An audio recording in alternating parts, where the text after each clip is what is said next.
Welcome to the Short Rod Show. You're talking with Ben. And you got Brett. Thanks for joining us, everybody. Season 3, Episode 4. We're cranking out episodes every week through the Ice Belt. Thanks for everybody that's been joining along with us this season and listening in. Yeah, Sunday mornings, 9 a.m. 9 a.m. We're Mark your calendar.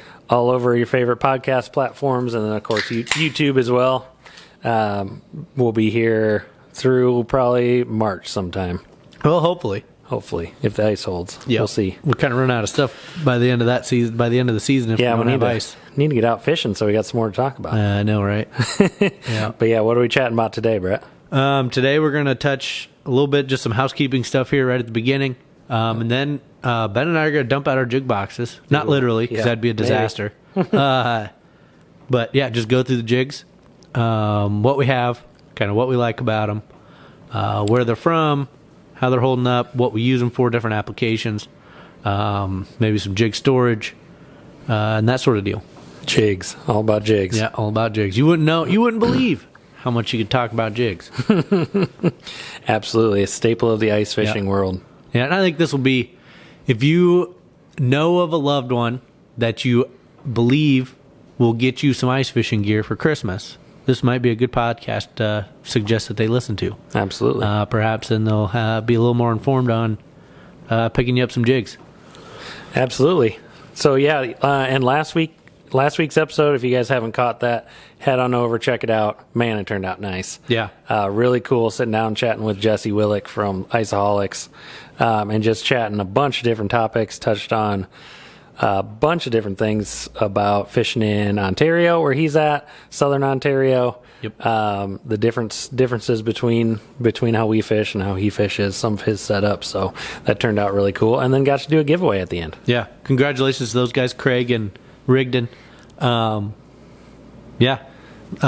this week I got the jacket out to Craig, and hopefully Jesse gets the reel out to Rigdon, and those guys are able to really put her on the ice this year. Yeah, excited to see how that turns out. And Craig messaged us recently and said, "Hey, this is awesome. I'm replacing a 20-year-old Carhartt jacket." Yeah, that's got exactly some holes who I wanted to have it. It's like, yes, good man. That's awesome. That's exactly what we're looking for. So that's pretty cool. Yep. And then if you guys have been following along on Facebook, you notice we have some merchandise that you can purchase to help support the podcast.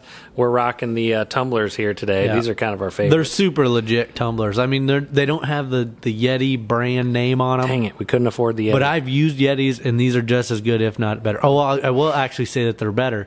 The lids are better. Absolutely. The Yeti lids are not watertight like this thing is. This lid is legit. I could shut that lid and tip this sucker over, and there's no water coming out of there. Super good. Is there water in there? Yeah. Hey. Oh, no. I opened the lid now. There we go. Like, I've had it where the coffee, so if I put my coffee in there and then I shut the top slider, it builds up so much pressure in there, it pops the lid off a little bit. Oh, dang. There it hasn't spilled on me. I've noticed it every time. That's pretty watertight then. It's airtight. Yeah, that's cool. And they've been some of our favorites. But yeah, head on over to our Facebook page. We got a link up there or to click on that. Or our website. You can go up in the upper right corner and click on merch. Yep. And then while you're up there, if you do find yourself on our website, we've got a couple new tabs. They're the normal, homepage. We got that merch page, and then we've also got another page where it just has our gear listed with some Amazon links and that sort of stuff. Yeah, we've had some requests for people to, some of the stuff we talk about on the show, it's hard to catch, like, what are they talking about? Or what is this, or what is that? What is it? Yeah, what does it look like? So you can go on there. It's through Amazon. We don't have affiliates links set up yet, but that might be something we do in the future. So. Yep. But I figured Amazon was a good link. Everybody has access to it. Everybody knows it. Yep, absolutely. So, Brett, in talking about jigs are kind of the basis for a lot of different presentations of fishing. Yep. So, sometimes guys in the summer are big jig guys, and then when I was growing up, I was not a big jig guy. I was throwing a lot more crankbaits, throwing a lot of just like bare hooks and some split shots. Sure. And then moving into ice fishing was just opening your eyes to all these jigs. All things jigs, yeah. And jigs really seem to dominate a guy's tackle box sometimes, it seems. And they're so versatile.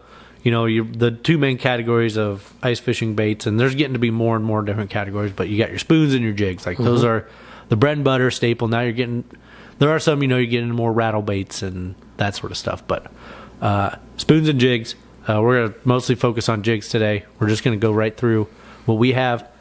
So to kind of start it out a little bit of just what are the basics, how do you use a jig? What does it look like? What are some different just key presentations, I think, to start with? Number one, you can fish the jig vertically or horizontally, which means the jig is mostly pointing on the vertical. The shaft of the hook or the jig is pointing up. Then it makes more like a J. Where the horizontal position, you just think of that, you just turn it 90 degrees. And it's more on a horizontal. Typically, you can identify those types of jigs where the eyelet looks like it's just coming straight out the top of the jig, or straight out the end of the jig, and that would be typically more of your horizontal bait or vertical bait presentation. Yeah, there you go. Where if it looks like it's kind of coming out of the head of the jig straight up along, kind of pointing up the same direction as the J of the hook is, then that's typically a horizontal bait.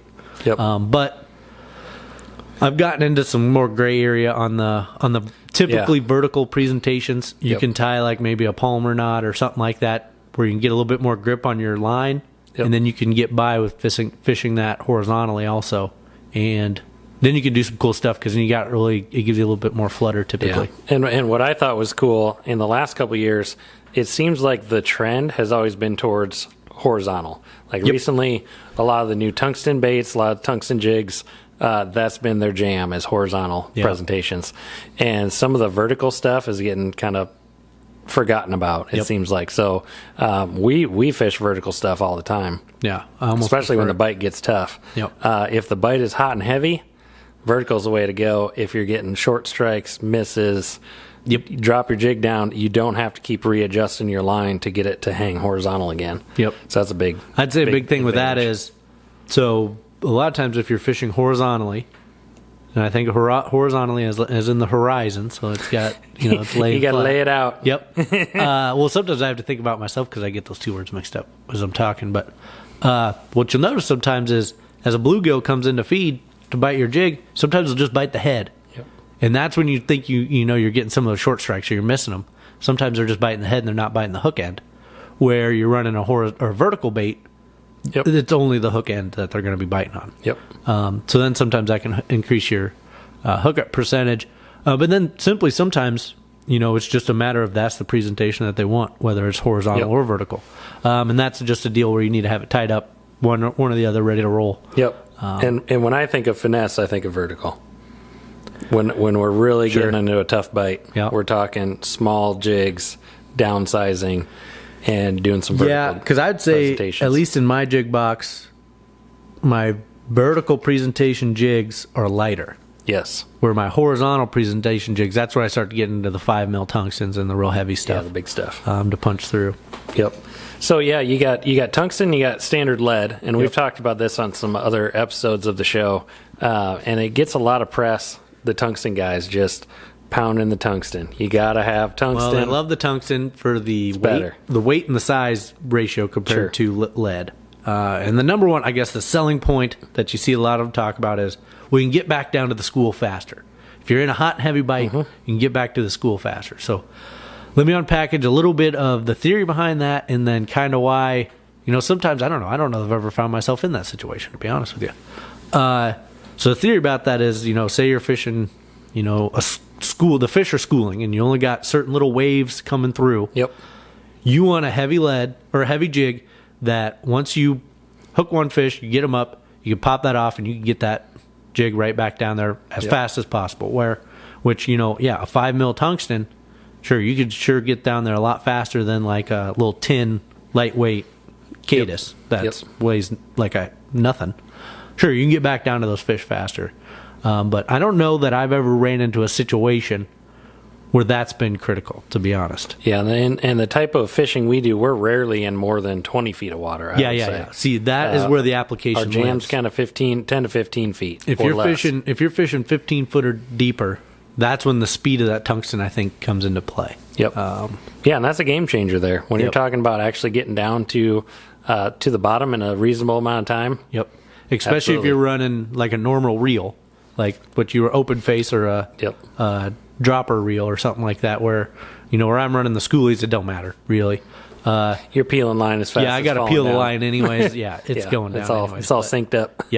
But I guess one of the true luxuries of that is you can definitely feel the bite a little bit. It's a little bit more. It gives you a little bit more sensitivity because you have a little bit tighter line going down to that jig if it's heavier, and then obviously the smaller presentation makes that bait a little bit more appealing to more fish. Yep. Which can be good or bad depending on what you got to sort through. But yeah, the other thing I was thinking of with tungsten too, there's only so many profiles for tungsten, and they're getting some more now. Yep. In the last couple of years, I don't know. I think most of the tungsten was cast teardrop cast. He was all cast in Russia. Russia or China? Yeah, or China, and they only had like a certain kind of profile. I think it still is because my understanding is that the method of casting and mining tungsten is not environmentally friendly to the U.S. The U.S. environmental whatever. Yeah, it would not meet standards. Yep. To mine and cast and run tungsten. Yep. So that's why they do it. Makes sense. But I mean, now they're getting a lot more profiles, and you see some more custom kind of baits coming out. I'm not sure. Some of it makes me wonder if it's not the same thing, and they're just coming up with a different profile, and they're just casting lead around it to give you that different profile. I'm not sure. I don't know. Yep. I don't know. I'm not a jig maker. I don't know. Once it has paint on it, it's tough to tell. Yep. But yeah, so there's some more different styles of that, and then your common sizes for just standard like dropper rigs, 3, 4, 5 millimeters, kind of within that range. Yep. A 3 mil, when you compare that to a 5, is like it's probably less than half the size when you look at it. Yeah, they're tiny. Yep, real tiny. So you can kind of size those accordingly, but. Also, like we were talking, don't forget about the lead kind of baits. Yeah. They've been catching fish forever. Honestly, there's a lot of situations where I prefer the lead over tungsten anyways. Yep. The tungsten, what you lose with tungsten is it's so heavy that you lose some different action. Like you don't quite get the fluttering, you don't get the float in the water, you don't get the movement that lead offers. Nothing in nature is going to be sitting there just going blah, blah, blah. Yeah, that tungsten, all you're doing up is and down. And kind of unnatural, or making huge drops. Yep. Just without any kind of float or anything to it. Yep, exactly. So, if you get on real pressured fish, that's not going to fly. Yeah, the real high pressure stuff I prefer going. I mean, you don't have to necessarily go smaller, but I prefer to go lighter because then you get a little slower drop and it looks a little bit more natural or a little bit more fluttery in the water. Yep. I think that makes a big difference. Yep. Especially as I get into more like the vertical baits. Where, like I said earlier, they tend to be a little bit lighter. Like, I don't know that I have any real big, heavy tungsten vertical baits. So what I think that gives me is it gives it a little bit more of a shimmy in the water versus just straight up and down. Yep. And then also, I was going to toss this in too. Don't be afraid to make your own baits. Yeah, especially with lead. With you can do whatever you want. Jigs. So, if you're casting your own lead, there's lots of cool stuff you can do there. And I've even got some secret jigs with some beads. Oh, yeah. I don't know if I'd call those jigs. I think I'd just call them hooks with beads. Well, I think they're considered jigs. We're going to go with that. But, just get creative, too, because that's part of what makes the sport kind of fun. Yep. Trying something different. Let's dump into your jig box a little bit. What's your number one go-to jig in that whole box right now? So my number one, and we can touch on colors a little bit, too, but my kind of confidence bait would either be a pink-eyed dropper jig, like a 4 mil. So that's like your classic teardrop. Yeah, and you guys, we can't even zoom in on any of this because we're never going to be able to see any of these tiny little things. But this particular one that I normally use is from Widowmaker. We can pull it out so I can see it. Well, I can't even hardly pull it out. Oh. There we go. So here's a pink cracker eyes. So cracker eyes finish is pretty cool. And then what's that, 4 mil? That's a 4, yeah. What I like about these from Widowmaker too, those, like what you were saying earlier, off air, the eyelets are clean. Yeah. Oh, gosh. The eyelets are not painted over, so you're not grabbing your little hook of another jig or your eye cleaning tool to try. And Number clean those one out. thing about those Widowmaker jigs, they're ready to fish, is that there's no paint in the eyelets. If you've ever bought a bunch of jigs, you know exactly what I'm talking about because it's such a pain in the ass. Especially because they're so small. Those eyelets are so dang small. Like a typical eyelet cleaner, like you'd use for a regular quarter ounce lead. Forget about it. Open water, it don't fit in the hole. So then you almost gotta get like a little needle or use the end of another hook. And then I'm dolling the hook of another jig that I just bought, and it just it sucks. So on and so forth. So that's kind of my main horizontal presentation. It pairs well with your wax worms, your plastics. Yep. You can do a chunk of a minnow on there. Yep. Just depends on how you want to fish it. That's kind of my main jam. But then I have a bunch of other different styles of those, different colors, polka dots, the widow bread, the Wonder Bread color. That's also a favorite too. I don't know what it is aside about from it. color, you're going to tell me that the typical tungsten eye drop or dropper jig is your go-to jig, is what you're telling me. Yeah. Okay. Yeah, 100%. Yep. And then that's, like I said, that's my confidence bait. That's my drop down when I'm not sure what's down there. Sure. Or I see a fish. I'm pretty sure I can catch them on something either pink chartreuse, Wonder Bread color, Sure. polka dot. So I do know you have another favorite jig brand when you're not doing the Widowmakers. It's a little bit more pricey. Like we tout a lot, the Widowmaker, you can't beat it for the value. But the Brantner. Oh, yeah. Yep. They're expensive. The Brandner jigs. And see, I haven't followed along with them. But there's something toxic. If they're out there, they need to message us and let us know what's going on. There's something going on with that glow. Oh, man. Their glow paint is like... I don't know if I that's have one. premier glow paint that they're running on there. It is impressive how long that glows. So that's And how that's bright. in my other box. I don't even have those. Oh, God, don't lose that sucker. Oh my gosh. So they have a different kind of profile for where you tie the line to the eye. So it holds a little bit better, I think. I didn't know that. But it's also, like Brett said, that paint. I mean, that's a huge deal. The glow paint. There's The some other paints extra are- kind of glow in there or Yeah. something to it, because that's just like I've never seen a jig out glow in the like sunlight, and then you bring it inside and it's glowing in the daylight, and you Yeah. look at it like it's radioactive or that. Yeah. something. Like I've never I shouldn't seen be touching I've this. never seen a jig glow like that. So that's pretty cool. And But it glows forever. Like you glow it up once, and it is going 2 to 3 times longer than when I need to glow up other baits. Yep. And I feel like in the past couple of years, I haven't, like I said, I haven't followed along with them, but they were $6-7 jigs before. Yeah, a jig. I bet they're like $10 3, 4, now. 5 years ago. Yeah. I don't remember when I bought those last, but yeah, so those are kind of cool. But yeah, you really can't go wrong with a tungsten dropper. Have some lead droppers as well. And then for vertical baits. Oh no, I just said jig. I didn't say just horizontal or jig. vertical. Oh, well, I'm Don't peeling steal into. don't steal my thunder. All right, I won't steal your thunder. I do have the tungsten Cadis cane as well. See, I don't really like those, man. I do like I those. think you lose the action out of the Cadis.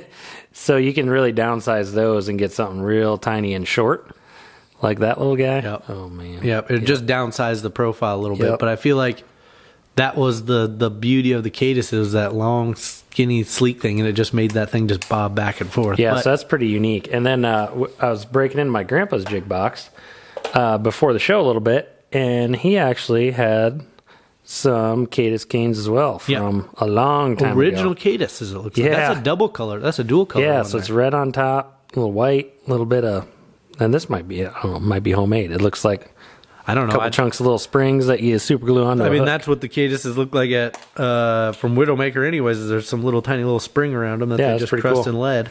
Yep. The paint job just a little better on Yeah, these so ones. some of that stuff is pretty timeless. So you look at ice jigs that fishermen were using 30, 40, 50 years I'm ago. willing to bet those are Widowmaker jigs because he has these also.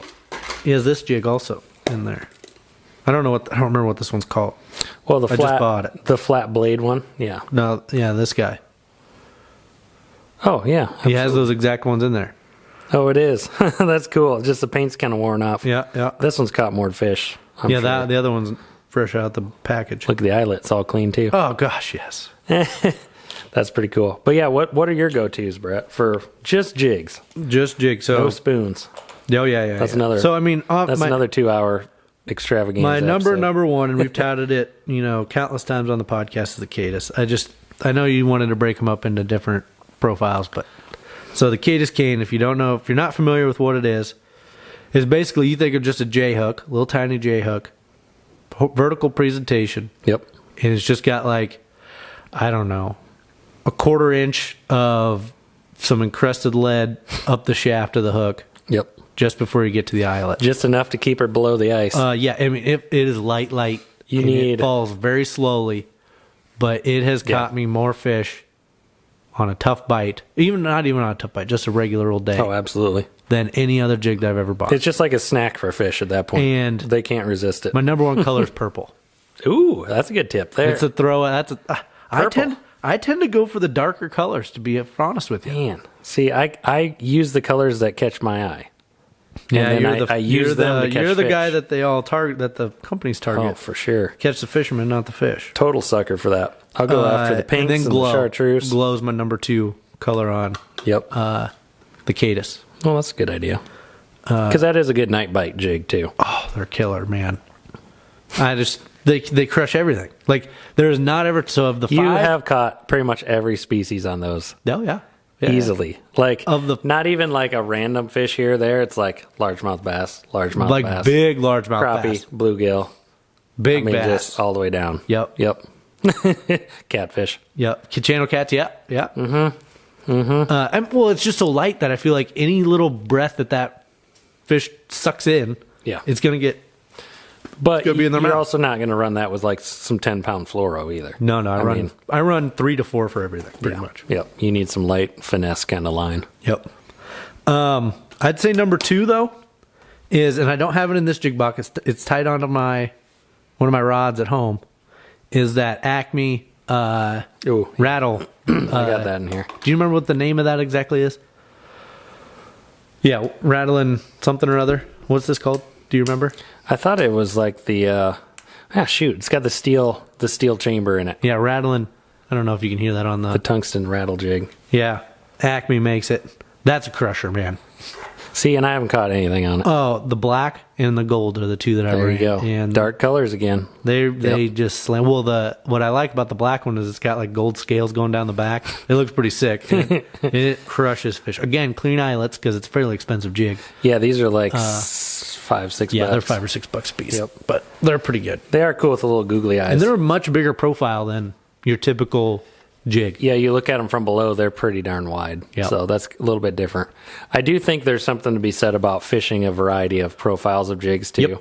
Yep. If we're talking pressured fish, they've seen a lot of, I mean, your tungsten dropper jig.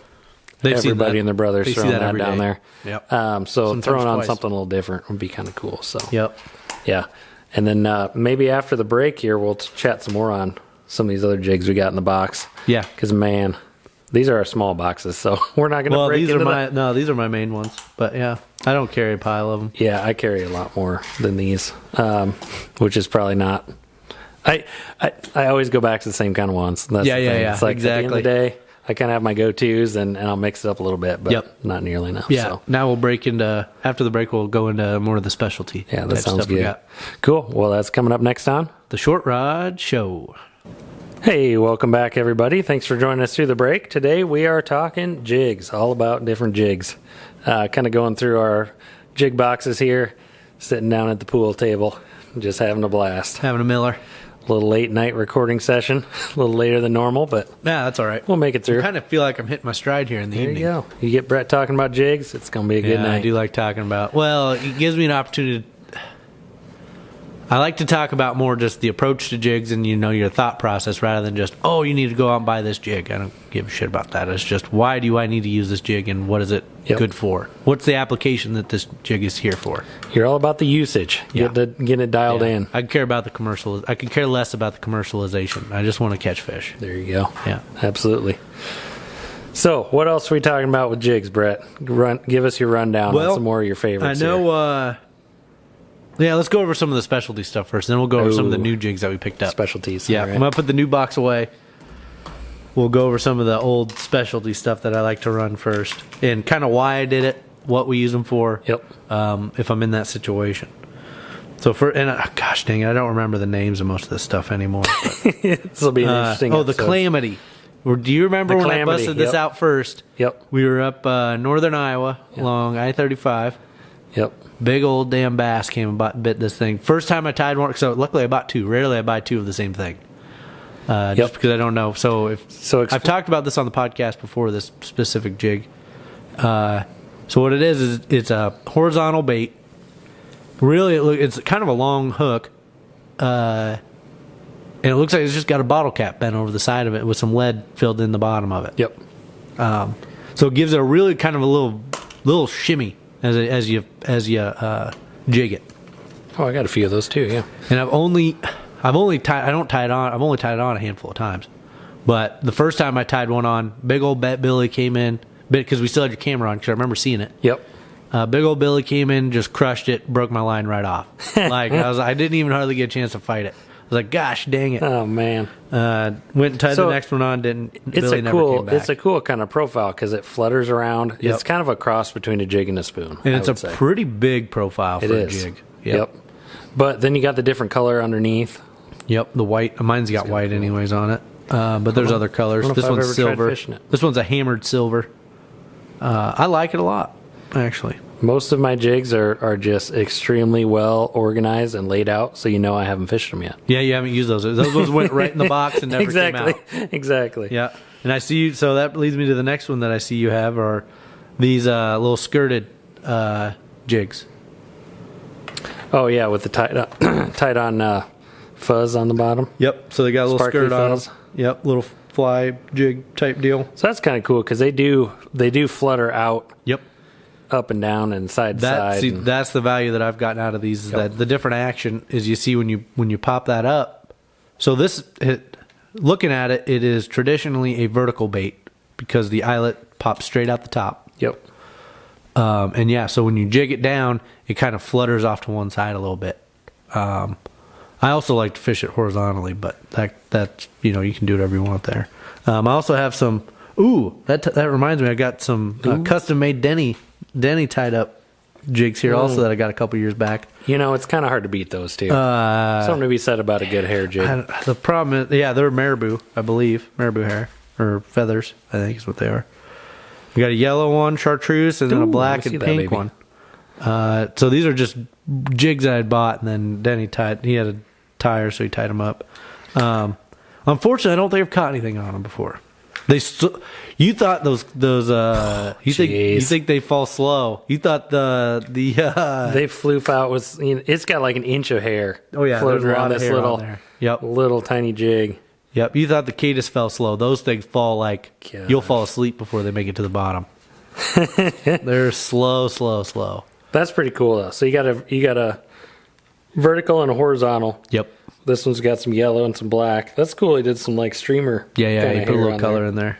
You got the Cruella one right here with the white and black. Yep. That's pretty. They're good looking baits. Unfortunately, I'm waiting for the day that I catch something and I can send Denny a picture, but it just hadn't happened yet.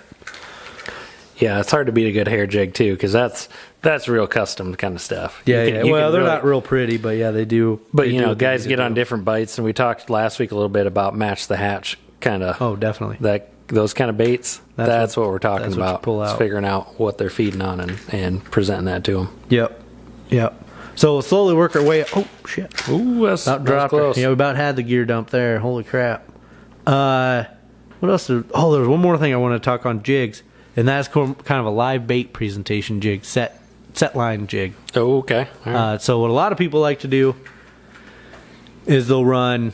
You think of like a dead stick rod. You run your line down. You put a little split shot, and then you'll just hook that hook, and then below that you'll have your hook tied on, and you'll tie on a minnow, and that way that minnow has a little bit of a leash to swim around on. But personally, I've always had better luck just tying them straight to a jig, horizontal or a vertical jig. Where was that at? Oh, I just saw it right here. So this little guy, I've only got one left. Dang it, I need to get some more. This guy glows. It's fairly big. It's a pretty heavy sucker. Oh, okay, yeah. I see this all the time. And I'll turn on. It's yellow on chartreuse on one side, glow back on it, and I'll put a pretty hefty minnow on there, some minnow guts or whatever on there. And I've had excellent luck with vertical presentation jigs and just hooking a minnow through the back. Oh, yep. And then that way he's kind of in the middle or a little bit. So if you think of your minnow, I'm trying to think of how I do it here, just on the back side of that fin, on the top fin, on the dorsal fin, just to the back of the dorsal fin. That way he's pointing, maybe be pointing forward a little bit or down. Yep. But that kind of makes him get up a little bit, I think. I don't know, but really gets his attention. It keeps him moving though. They seem to be moving pretty good. But I've had good luck dead sticking crappies on this with the minnow, and also channel cats and bass. Yep. With the live minnow on there. Yep. I don't know if I've ever caught. I've definitely caught a walleye or two on brushy. Doing it to nothing real big. Oh yeah. Or I would have remembered if they were big, but they weren't very big. Yeah, don't forget about that. I like running that first. I don't know why. It just seems to work real good having it on the jig like that. And then another thing I've done, and this might just be some dumbass thing that I just dreamed up doing, but I'll put one minnow pointing one way, and sometimes I'll put a second minnow on there pointing the other way. Ooh, the dueling minnows. Yeah, in my mind, they're just fighting against each other to swim, and they're not getting anywhere. And That's hilarious. Then there's just twice the action. I don't know if it works. I don't know if anything. In all reality, you lose 2 minnows. Yeah, in reality, you just get 2 minnows stolen and you don't catch nothing. That's what really actually happens. Probably. But, no, I believe that's what I had tied up that time. Me, and my brother were out fishing on Brushy, and I asked him to wash my rod as I went inside, and my hole had crusted over a little bit with some ice, and I was like, hey, wash my rod quick. I'm going to run in and see what Ben's doing. And no quicker than I do that, my brother turns to me and he's like, what rod? And it's gone already. It's gone already just down the hole. Lost. Skully to the breeze. The reason it was significant that the hole was crusted over, you could see the exact profile of the schoolie of the reel as it fell in the hole. Like it was just like a little slot in the ice. The hole. And I was like, dang it. Yep, that'll happen. That'll happen. Jeez. That's crazy. You got any other specialty baits you want? Actually, last one I'll talk about. The very last one. Just one more. And the one that has caught me the second most fish next to the Cadis cane is the original Skully Jig. Oh, the lead. The lead head. Well, not this one. Still has a little bit of paint, but I got some just pure lead heads in here. Is that like a flat profile? Well, yeah, they got a flat belly on them. There you go. So that probably moves the water a little bit. Yeah, it moves a little differently. Yep. Because I still have that 40-incher that you got me, Skully. I've still got the jig that it came with tied on that one. Never took it off. And I was crushing you guys out on lakes. There you go. Yeah. Mm-hmm. So yeah, that's pretty cool.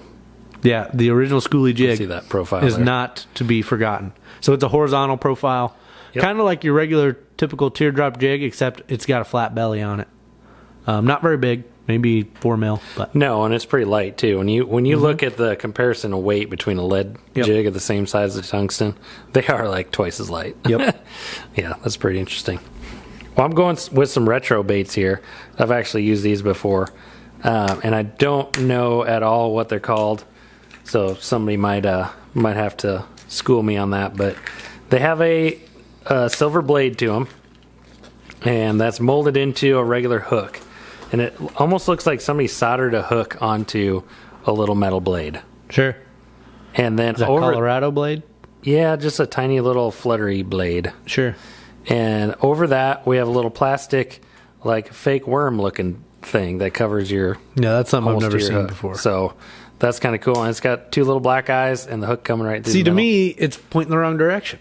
Like, the eyes should be going towards the line. No, they should be... So, where it's at is the eyes of the bait are at the hook point rather than at the line tie, right? Isn't that normally where the eyes go? Yeah, I think you're right. So, it's just... But you fish it horizontal, I would imagine. Yep. Or vertical. Vertical, yeah. Sorry, vertical. Yep. And then it just kind of has a flutter, but it just looks like a little piece of tube. Yep. Yeah, it definitely is just soldered onto that hook. Isn't that cool? Yeah, that's pretty sick. That's custom. Yeah, that's some custom stuff. So that's kind of neat, a neat bait. And then, the homemade ones that I got. Shoot. Oh, those we'll go into the beat and the hook. Bag, but I got one here if you need it. Yeah, I do need one, actually. I keep that in my other box. I keep it next to my... so that's kind of a Cadis imitation. It's my custom jig compartment because I keep it next to the 2 jigs that Denny tied up. So we got just a regular open water hook. Like a worm hook. A worm hook, yep. Yeah. Offset worm hook. For half normal. inch. Yep. And then I did, I don't know, 6 regular white beads threaded over to back up to the eyelet. So how do you thread those over? You thread them through the hook? They fit through here. Okay. And we're talking like little craft beads. Yep. Yeah. Or little slip bobber beads. Yep. Would work too. And then 1 red one right on the end. So you think that red one's key? I think so. And you can fish it with bait or without bait. And I've had luck with it either way. Minnows or any bait? Yep, any bait. Wax worms, minnows. Nice. That's kind of the go-to. Yeah. So this has very little weight to it. That's even lighter than your hair jig. Yeah, there's no lead. There's a little flotation to it almost. Yep. So the only real weight is your hook. Yep. And then you have this plastic, the beads around it kind of holding it up. And they probably, maybe they're neutrally buoyant, maybe. Yeah, it flutters down just... Slow. Yeah. Yeah. But that fall that's deadly there. Yep. Yep. See, I think there's something to that slow fall. I think I'll give that back to you. Don't get a million. Yeah, don't lose. Yeah, that's the only one I got. Don't get too hung up on the big heavy tungsten. I think. Yep. I think there's a lot to the slow fall. Yep. In bringing in fish and maybe not even bringing in fish, but getting fish to commit. Then the other thing I have are these chain hooks. So I'd like to do some more customizing this year. Dropper chains. So won these at a little raffle deal, and I wasn't sure what to think about them, but they are pretty slick. So you can just clip them on, and you have basically a little like necklace chain running down to a tiny little hook, so you can add a little extra balance somewhere, extra weight towards the front or the back. Yep. Tie it on your eyelet on another bait and make it really rock back and forth. Yeah. Bucking Bronco style. That'd be pretty cool. So yeah, I want to try that this year too. And they're pretty reasonable. I don't know, 4 or 5 of them's like $1.50 or something. Oh yeah. Yeah. That's not bad. They're called Sitka chain hooks. So kind of cool. Great presentation for any live bait. You got one more Miller in there I could grab? Oh yeah. Sweet. We got more. Just gonna do it in the middle of the show, huh? Yeah. Leave me hanging here. And on the box, it's got a polar bear eating a perch. Do you need one more? You can't beat that. No, I'm good. Okay. Can't beat that at all. So yeah, those are kind of our go-to jigs so far. You got some more you want to talk about? I know you're just itching. No, I was thinking maybe getting into the new stuff. There you go. So yeah, those are ones that we've run. We have good luck with. We're not afraid to tie on basically any time. No. Pretty familiar with them. But this year, of course, being a new get year, some new stuff. And Brett's all about the new gear. Not. Yeah. But you did get some new ones this year. Yeah. I got a handful of new jigs. I never did figure out what that name of that other one was, but Widowmaker picked up. I was flipping through their website. Had a shopping cart already made. Been working on that for a couple weeks. I think it was called the Binkle. The Binkle, yep. And that's a really cool bait. And it strikes me as a vertical bait because the eyelet comes out the top, straight out the top. But I think it'd be very effective as a horizontal bait. So you think of like your regular dropper jig. This is only lead though; it's very light. The size would be similar to like your 4 mil, but probably the weight of a 3 mil. Mm-hmm. And it's got like this little lip on it coming out the back. So you got your eyelet, you got the weight of your lead or whatever in there, and then as you work your way back, just before the hook starts to curl up, there's this like little lip off the back end that kind of gives it a little shimmy out. I don't know. I haven't seen it in the water, to be honest with you. I don't know what it's going to do. But it's got like a blade soldered in. Yeah. So that blade actually gives a little extra lift going down, and I was thinking it's lip twisted because it's like a crankbait lip. Yeah, that's kind of why I was using the term lip, but I don't know. Yeah, and it's twisted where like it'll give it a little spin too. I bet. Like it, you know how like you think you, so think of like a horizontal bait, and you think like you jig it, you get up and down motion. Yep. Where that lip on there, as you jig it, it's going to give you like a roll. Mm-hmm. Like that jig's going to roll a little bit as you jig it. To see what that looks like. That's what makes me think horizontal might be pretty deadly. So this one is like a chunk of lead soldered onto a hook with a blade kind of at like a 45-degree angle almost. Yeah. Very interesting. A little shallower angle. But if you think, if you just want to go check it out, what we're talking about, Widowmaker Lures website, it's called the Binkle. Yep. Under the regular lead jigs, way in the back. I think it was on their last page. Got a little eye on it, handful of different colors. Again, dark color, black with silver belly. Yep, and you have the little orange eye to it. Orange eye, I think that's deadly. I think that'll be deadly. Is it orange, what I send you today? Orange or red? I don't know. I don't care. What I send you today? The power couple for 2021. Yeah, exactly. The noogie. The full size white noogie coming off the back of it. Yep. On the Binkle. Brett thinks that's going to be a the power killer. couple. That'll be the power couple for 2021. Yep. Put it on Mark your calendar.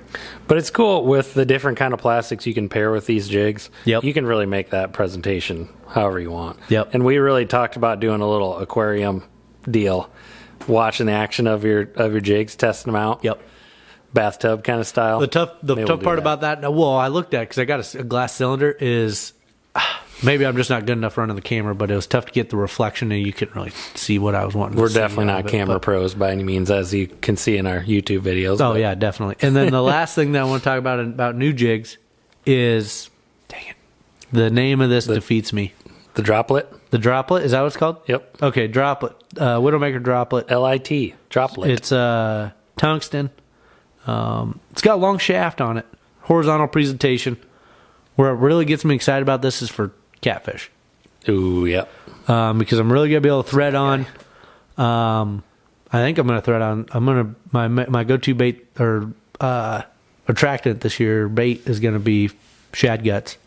I'm going to have to keep my fingernails trimmed so you don't get any guts up under your fingernails, and Becca's not going to like that. There you go. But You won't be allowed at home. I think that's going to be money. That's gonna be just cool. because what I've noticed is with channel cats is they got that sandpaper teeth, and it's about, I don't know, 1/4 inch wide. Yep. Is a lot of some of the other jigs that they're biting me on, I'm getting them hooked on the outer lip, and I want to be able to get a jig on the inner lip. Yep. Because then you know you got them good. You can really kind of give them the beans. And that's kind of the long shank jig of ice fishing jigs. Yeah, it's got a really nice long shank to it. Nice sleek profile. I think that's going to be pretty slick. Yep. Yeah, that's pretty cool.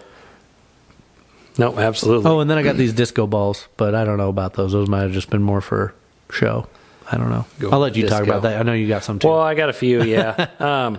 And I haven't fished them a whole lot. I don't even have them in this box yet. But they are cool with the color. The gold and the chrome. Yep. That's pretty slick. See, I didn't know. That's kind of Have you underrated. had luck on the chrome silvery colors? Not the chrome, the gold. A gold, I've always had good luck, yes. I Not thought as you much said the something chrome. with chrome, so yeah, I didn't know No. if you had some luck with it. Nope. So I wonder if that's just the waters that we fish are a little bit too stained to I don't know. Not stained enough to show up. But I don't like know. silvery colors on other things, just not all chrome jigs. Yeah, Like, yep. I need some color on it also. Mm-hmm. Yep. Yep, absolutely. And then what I really like too is some of these crackerized kind of finishes, they're called. The way they glow, we were running that with the UV light. Yeah. Man. So it does look cool, but that's definitely a thing that catches the fisherman. Oh, yeah. No, No doubt I about just it. feel real confident at night fishing those. Just because I know I can see distinctly the glow of that.